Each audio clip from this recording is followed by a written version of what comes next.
student. Today we discuss about the electric dipole and its electric field. तो पिछले lecture में हम लोग इलेक्ट्रिक पोटेंशियल पढ़े थे due to dipole at any point. अब हम लोग electric field due to dipole at any point.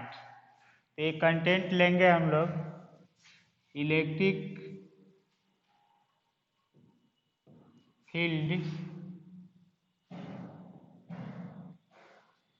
Due to dipole at any point.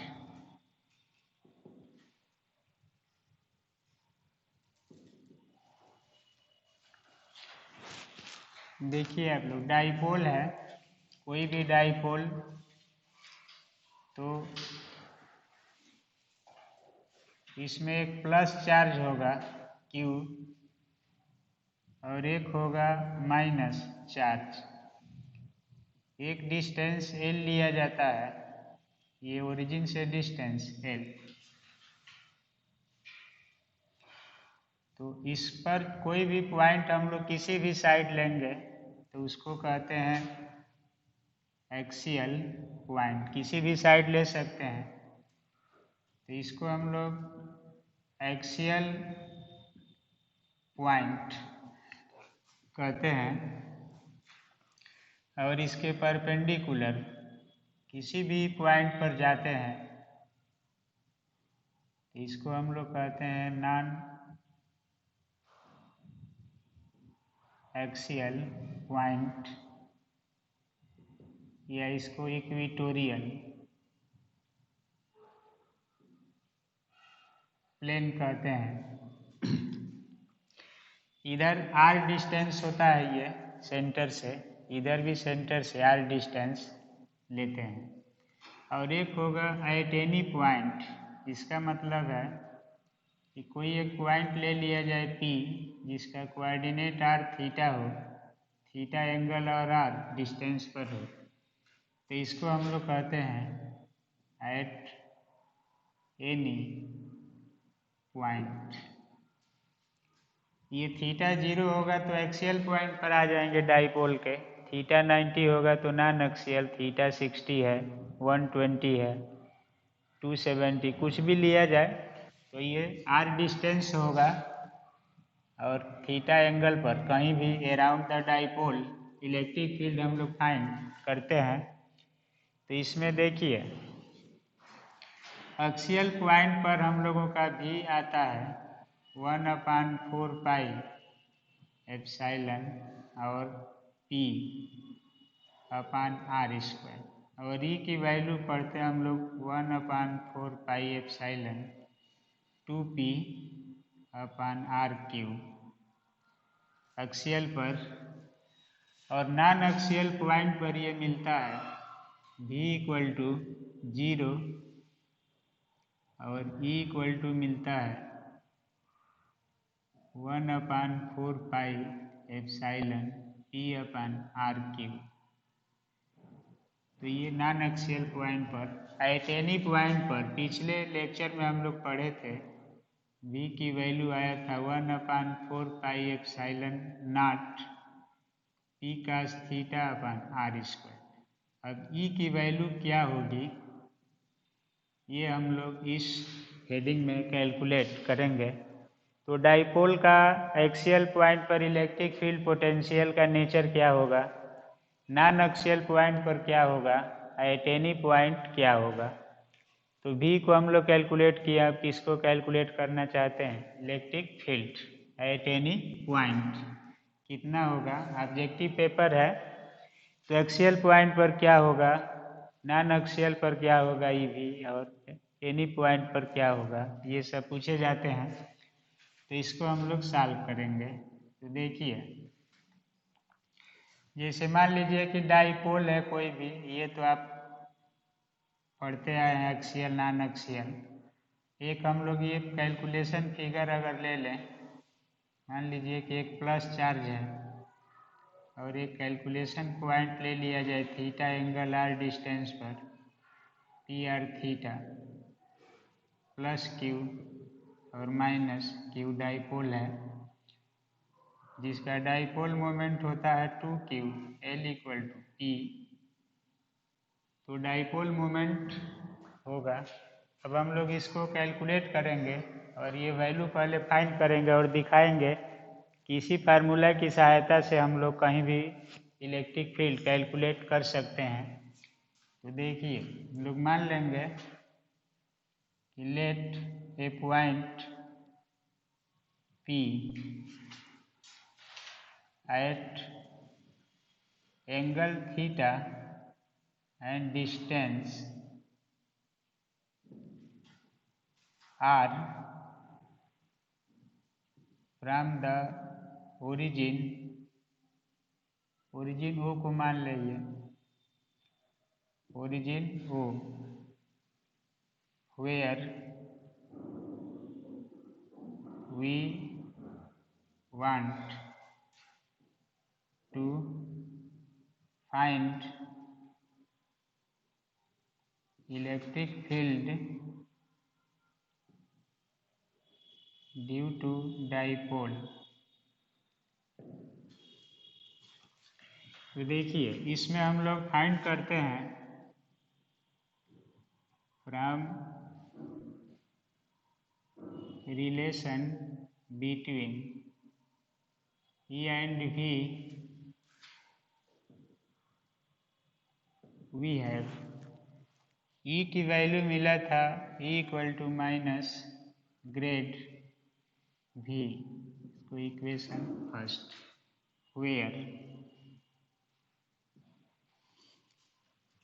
हमारा कैलकुलेशन पॉइंट पोलर कोऑर्डिनेट में है, r और थीटा पर डिपेंड कर रहा है। तो देखिए, वेयर E जो होगा इसको हम लोग 3 डायमेंशन में लिख सकते हैं। E r और A R unit vector, E theta और A theta unit vector, E phi और ए फाई यूनिट वेक्टर, ये क्या है बताया जा रहा है। और डेल कार्टेशियन कोऑर्डिनेट में होता है ये, del by del x i cap j cap और del by del z k cap, ये कार्टेशियन में होता है। और इसी डेल को हम लोग पोलर कोऑर्डिनेट में लिखते हैं इसे डेल इक्वल टू, तो ये होता है del by del R A R unit vector plus 1 by are del by del theta A theta unit vector. तीसरा टर्म होता है R sine theta del by del phi और A phi unit vector polar coordinate में इतना होगा। अब देखिए, इसको हम लोग कार्टेशियन में पढ़ते हैं, उसी तरह से पोलर कोऑर्डिनेट में डेल की वैल्यू होता है, polar coordinate r theta phi में ये वैल्यू होता है। ये यूनिट वेक्टर है, इसके स्थान पर आर के लिए, थीटा के लिए, फाई के लिए 3 कोऑर्डिनेट है।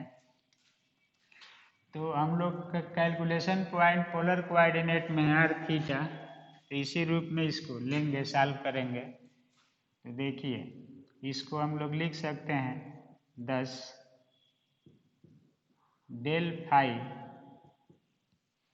या डेल भी, तो भी से मल्टीप्लाई कर देंगे इसमें, तो डेल भी by del R A R plus del भी by del theta A theta plus R sine theta और डेल भी by del phi A phi unit vector हो जाएगा इतना। अब हम लोग इसको मान लेते हैं इक्वेशन 2। डेल फाई के स्थान पर इस वैल्यू को रख देंगे और इसको 3 डायमेंशन में लिख देंगे इतना वेक्टर टर्म में। तो इसको अगर हम लोग मान लेते हैं 2 और इसको 3, तो using 2 and 3 in 1 polar coordinate में कितना वैल्यू होगा, तो ये हम लोग फाइंड करेंगे। तब देखिए आगे कंपेयर कर सकते हैं इस रिजल्ट से। सब लोग पढ़े हैं कि डाइपोल के नॉन एक्सियल पॉइंट पर इलेक्ट्रिक पोटेंशियल का वैल्यू क्या होता है, फील्ड का क्या होता है, एक्सियल पॉइंट पर क्या होता है, एनी पॉइंट पर पोटेंशियल क्या निकला है। अब हम लोगों को इसका एनी पॉइंट पर इलेक्ट्रिक फील्ड, तो इसको हम लोग मिटा रहे हैं, सॉल्व कर रहे हैं पहले। उसके बाद कंपेयर करते हैं रिजल्ट का।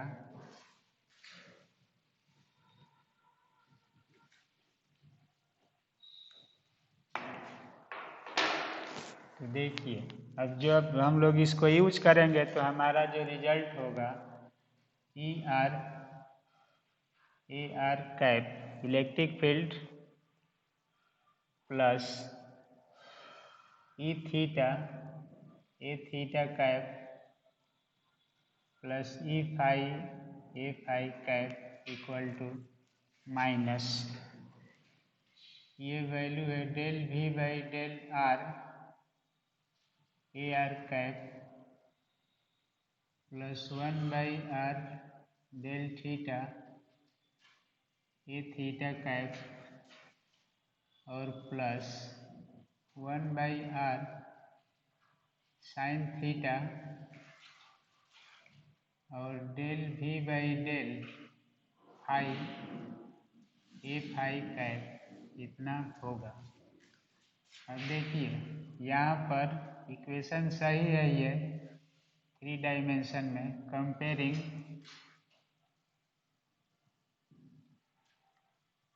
Coefficient of a are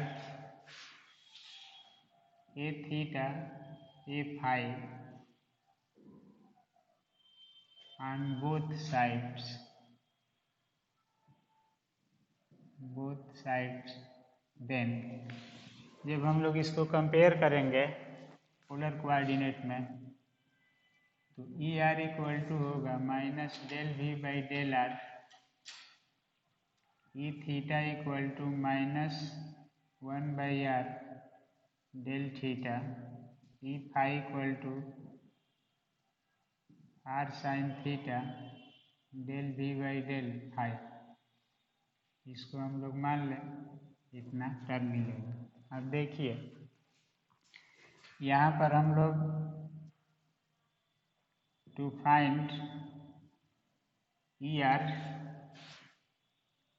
and E theta, दो पर हम लोगों का कैलकुलेशन पॉइंट डिपेंड कर रहा है आर और theta. We consider potential at any point of dipole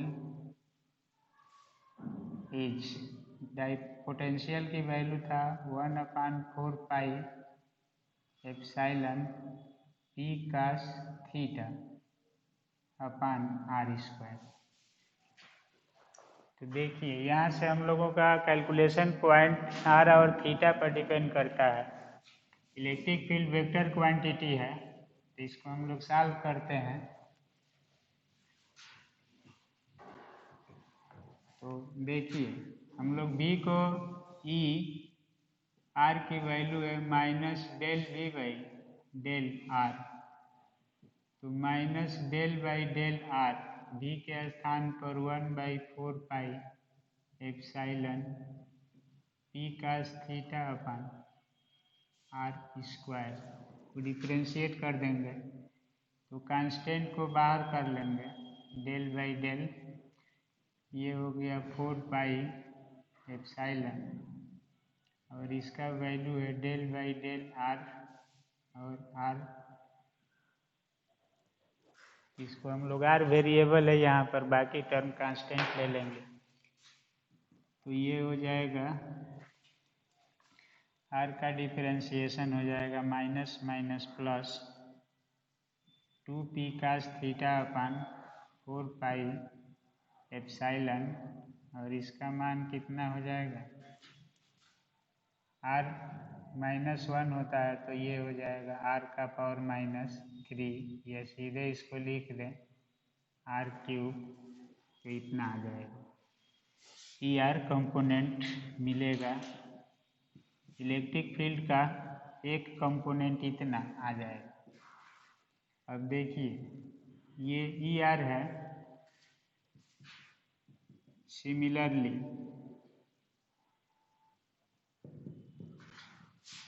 E theta is find as, E theta का जो कंपोनेंट है ये है -1/r del v by del theta. यहाँ से हम लोग लेंगे इसकी वैल्यू क्या होगी पोलर कोऑर्डिनेट में, जो जनरल हमारा फार्मूला है, इससे सॉल्व करते हैं। तो यहाँ पर मिलेगा -1/r del by del theta, v की वैल्यू है 4 पाई p कास थीटा अपान r²। तो इसमें थीटा को हम लोग वेरी कराएंगे r del v by del theta,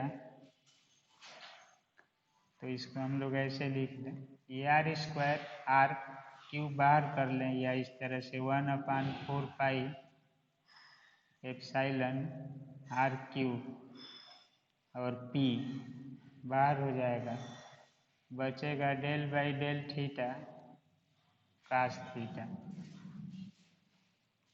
अब इसको हम लोग लिख सकते हैं p/4 पाई r³ और कास थीटा का डिफरेंशिएशन हो जाएगा माइनस साइन थीटा, तो माइनस माइनस प्लस हो गया p sine theta upon 4 pi epsilon r³। तो ये E थीटा की वैल्यू इतना आएगी। अब देखिए इलेक्ट्रिक फील्ड वेक्टर पॉइंट है, इसको हम लोग वेक्टर फॉर्म में सॉल्व करेंगे। देखिए since our calculation point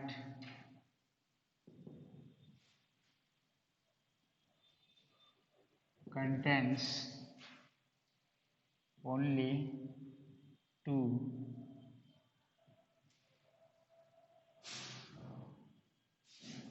coordinates r theta, so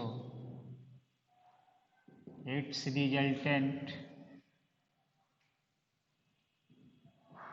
is, देखिए अगर किसी पॉइंट पर दो कंपोनेंट काम कर रहे हैं इलेक्ट्रिक फील्ड का, एक ER और एक E थीटा, तो इनका रिजल्टेंट होगा कुछ न कुछ ऐसे। E इनके बीच का दो कोऑर्डिनेट है x एक्सिस y एक्सिस, तो 90 डिग्री पर होंगे। तो E का फार्मूला होता है, देखिए रिजल्टेंट ही हम लोग फाइंड करते हैं, तो वैल्यू मिलेगी इसकी E equal to under root ER का square plus 2 ER E theta cos theta. Resultant निकालने का फार्मूला है, तो थीटा 90 डिग्री है दोनों के बीच का, तो ये कास थीटा 0 हो जाएगा ER प्लस E थीटा का स्क्वायर। अब इसकी वैल्यू आया है यहाँ पर ER 2p cos theta upon 4 pi epsilon r³ का होल स्क्वायर और प्लस p साइन थीटा दूसरा टर्म है upon 4 pi epsilon r cube का स्क्वायर। रिजल्टेंट फील्ड कितना होगा, तो ये हम लोग फाइंड कर सकते हैं इससे। हम देखिए इलेक्ट्रिक फील्ड का कंपोनेंट होगा वेक्टर क्वांटिटी है, ये टर्म हम लोग फाइंड किए। अभी इस वैल्यू को सॉल्व करते हैं कितना होगा, तो ये हो जाएगा इसमें से p square upon 4 pi epsilon r cube common हो जाएगा। यहाँ पर बच रहा है 4 cos square theta plus sine square theta, यही बचा है। और पी स्क्वायर 4 इसको हम लोग लिख सकते हैं 4 cos square theta plus 1 minus cos square theta sine theta को, तो p square 4 pi r cube, ये हो गया under root 3 cos square theta plus 1। तो देखिए इलेक्ट्रिक फील्ड होता है इसमें एनी पॉइंट, स्टैंडर्ड फॉर्म जो है ऐसे लिखते हैं हम लोग p upon r cube 3 cos square theta plus 1। ये जनरल फार्मूला है डाइपोल के कारण। देखिए इसका मीनिंग क्या है, this is called general expression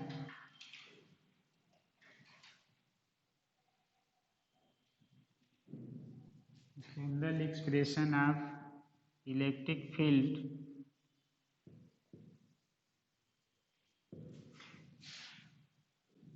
due to dipole at any point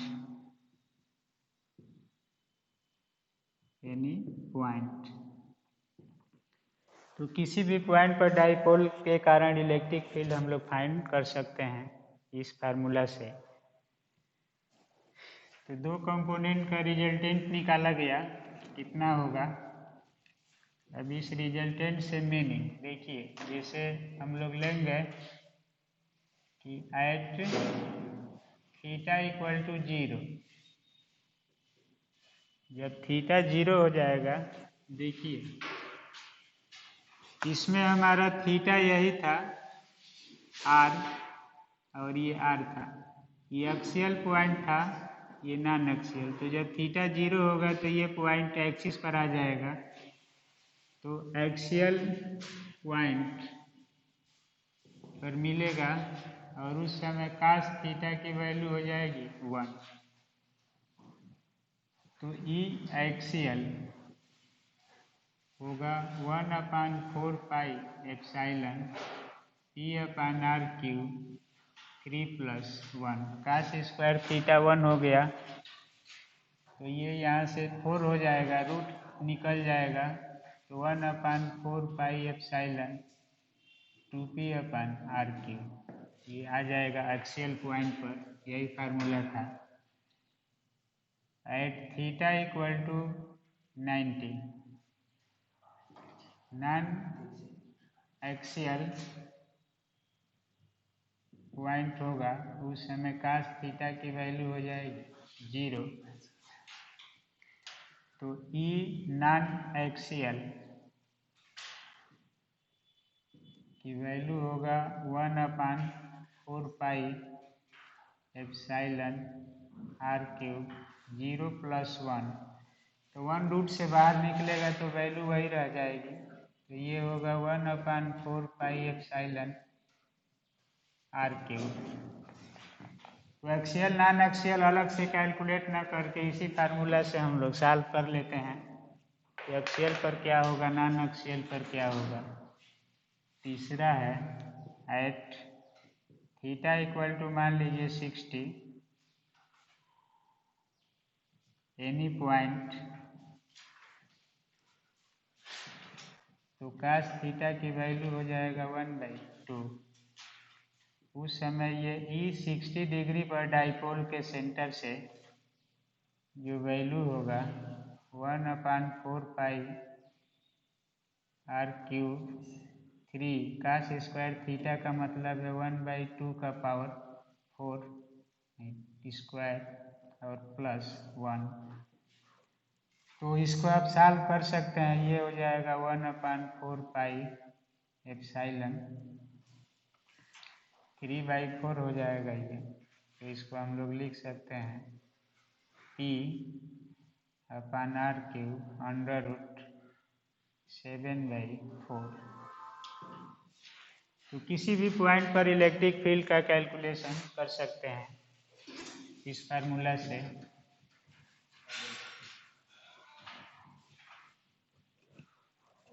तो देखिए इस फार्मूला से वैल्यू जो मिल रहा था इसे, अभी हम लोग कुछ स्टार्टिंग में लिखे थे कि एक्सियल पॉइंट पर ही का वैल्यू आया था 4πε 2P/r³।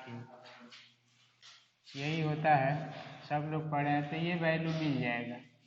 नॉन एक्सियल पॉइंट पर यही लिया गया था E = 1/4πε P/r³। तो यही मिल रहा है इसमें।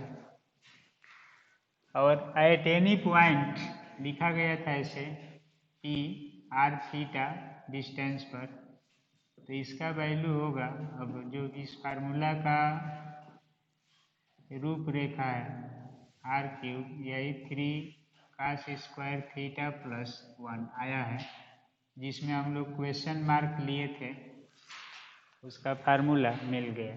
तो electric field potential axial point पर, electric field potential non axial point पर, इलेक्ट्रिक फील्ड और potential at any point due to dipole एक सिस्टम है जिसको कोई भी समझ सकता है, निकाल सकता है वैल्यू। और पहले से जो प्रीवियस नॉलेज है उस नॉलेज को हम लोग यहाँ पर फाइंड कर ले रहे हैं इस फार्मूला से। तो ये जनरल एक्सप्रेशन है इलेक्ट्रिक फील्ड का due to dipole at any point. कहीं भी इस फार्मूला से इलेक्ट्रिक फील्ड हम लोग कैलकुलेट कर सकते हैं। तो अब तक हम लोग इसमें एक्सप्लेन किए कि डाइपोल है कोई, तो डाइपोल के कारण एक्सियल पॉइंट पर भी कितना होगा। तो ये मिला हम लोगों को P/r²। इलेक्ट्रिक फील्ड कितना होगा ये मिला। एट एनी पॉइंट पोटेंशियल की वैल्यू आया था 1/4πε P/r²। तो ये इलेक्ट्रिक फील्ड की वैल्यू आ रहा है इतना, थीटा पर डिपेंड कर रहा है। और ये था P cos थीटा, इसमें भी थीटा r था, इसमें भी थीटा r है। नॉन एक्सियल पॉइंट पर इलेक्ट्रिक फील्ड इतना है और पोटेंशियल 0 होता है। तो ये भी आप लोगों को मिला। तो electric field and potential due to dipole at any point around the dipole we calculate using this formula. तो इस फार्मूला से हम लोग कहीं भी पोटेंशियल फील्ड काउंट कर सकते हैं। और ये जनरल फार्मूला, अगर ये फार्मूला लर्न है तो axial non axial at any point anywhere around the dipole we calculate the electric field and potential. तो ये मोर इम्पॉर्टेंट फार्मूला है to find the field and. और इस फार्मूला को फाइंड करने के लिए हम लोग जनरल मेथड लिए, जिस फार्मूला को डिराइव किए थे कि E = ग्रेडियंट ऑफ पोटेंशियल। तो B की वैल्यू फाइंड किए, ये हम लोग फाइंड कर लिए पोलर कोऑर्डिनेट में इसको लेकर के। जो मान्यता प्राप्त फार्मूला है polar coordinate, Cartesian coordinate, cylindrical coordinate, तो इसी से ये प्रूफ होता है। इसके सिवाय कोई दूसरा प्रूफ इसका नहीं है। या तो डायरेक्ट लिखा जाता है कि ये 2 कंपोनेंट होंगे, कहाँ कहाँ होंगे, तो ये अनसर्टेन ना करके हम लोग इसका फार्मूला लेकर सर्टेन बनाकर इसी से इसको डिराइव कर लिए, तो करेक्ट रिलेशन डिराइव हो जाता है। तो इस लेक्चर में हम लोग डिस्कस कर रहे हैं कि डाइपोल के कारण इलेक्ट्रिक फील्ड एंड पोटेंशियल। तो डाइपोल में कहाँ कहाँ होगा तो एक एक्सियल पॉइंट है, एक नॉन एक्सियल पॉइंट है और एक एटेनी पॉइंट है। तो तीनों पॉइंट पर हम लोग, अब ये पॉइंट हमारा जो है थीटा आर रोटेट कर सकता है, कहीं भी ले सकते हैं इसको अराउंड द डाइपोल। तो कभी एक्सिस पर आएगा, कभी एक्सिस से 30 डिग्री पर ले सकते हैं, 40 डिग्री पर ले सकते हैं, 90 डिग्री पर ले सकते हैं, 180 डिग्री पर ले सकते हैं, 270 पर ले सकते हैं। कितना भी एंगल और डिस्टेंस पर फाइंड कर सकते हैं इस जनरल फार्मूला से। तो ये more proper, more accurate formula है to find the electric field due to dipole. तो इस लेक्चर में हम लोग डिस्कस किए electric field due to dipole at any point, और इसके पिछले लेक्चर में electric potential due to dipole at any point. तो दोनों को कोरिलेट करके और इस फार्मूला से जो ग्रेडियंट है हम लोग एक नया रिजल्ट प्राप्त कर लिए, जो वंडरफुल रिजल्ट है एक, और इसी से सही इसका प्रूफ होता है। इसके सिवाय दूसरा प्रूफ जल्दी नहीं हो पाता है। इसलिए हम लोग पोलर कोऑर्डिनेट का यूज किए और इस ऑपरेटर वेक्टर डिफरेंशियल ऑपरेटर को पोलर कोऑर्डिनेट में फाइंड किए, भी की वैल्यू लिए और सॉल्व करने से मिल गया हमारा रिजल्ट इलेक्ट्रिक फील्ड। तो इस लेक्चर में इतना ही। अगले लेक्चर में हम लोग पढ़ेंगे electric field due to quadrupole and potential. तो इस लेक्चर में इतना ही, तब तक के लिए ओके, थैंक यू।